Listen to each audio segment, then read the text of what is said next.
In this video, I'm going to talk about skills-based hiring versus behavioral interviews.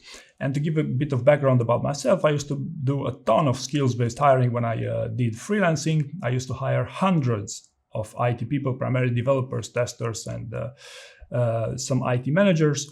And I did this solely on skills-based style assessments and interviews, if they can be called as such, right? Also, this sudden need of greatly skilled employees has only come up as of recently, when incidentally many of these companies have eliminated entire HR departments and also recruiters, the same people who are supposed to find those skilled employees, right?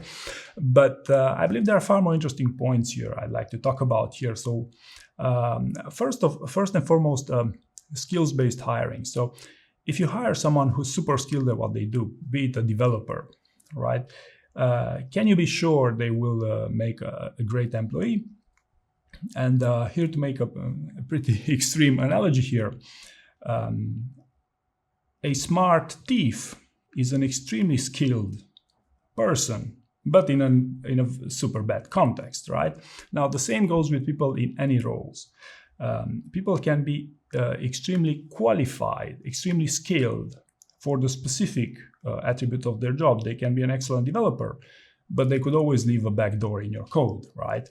And if you think you could, yeah, but that's the employer's thing, not so fast, because it's not as easy as such, right? So this is when, it's impossible basically to know if someone would make a great addition to your team solely based on skills assessments, right? The second thing is that basically this skills-based hiring is presented as such as an alternative to a credentials-based hiring. That is, hiring someone just because of their CV.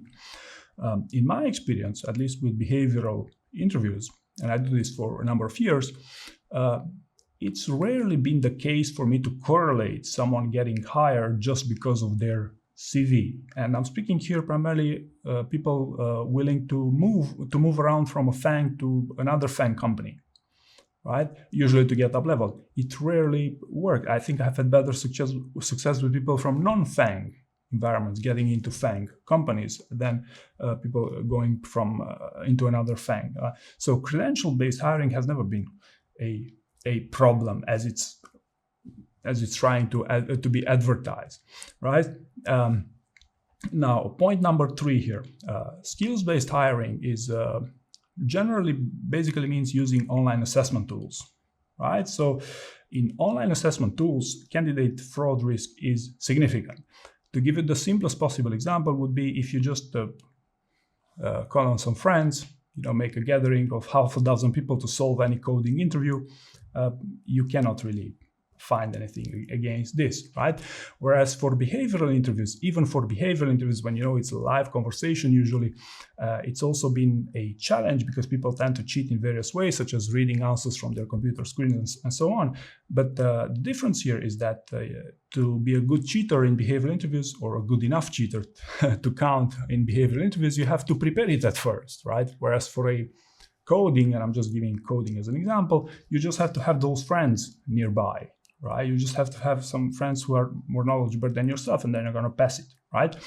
So there's even stuff called such as behavioral style assessments. I won't get into that, but in my opinion, they don't really qualify for these discussions if you're serious about it. Now, last but not least, I believe the main use case for the skills-based hiring is that what I've been doing also for a living for a number of years is that skills-based hiring is cheap, okay? Because assessments are far cheaper than actually engaging someone into a conversation with a candidate for 1 hour straight, right? So even if some assessments could be more expensive than others, still assigning some of the best people that you have in a company to hire, to literally screen candidates, and doing it up to 10 interview rounds, behavior interview rounds, for instance, will always be more expensive and more taxing on the company than a skills-based, than giving them an assessment. So then, in my opinion, and I believe it's a general opinion as well, is that skills-based hiring has, at best, a use case in pre-screening candidates for actual screening rounds. This is, the most popular use case for skills-based hiring,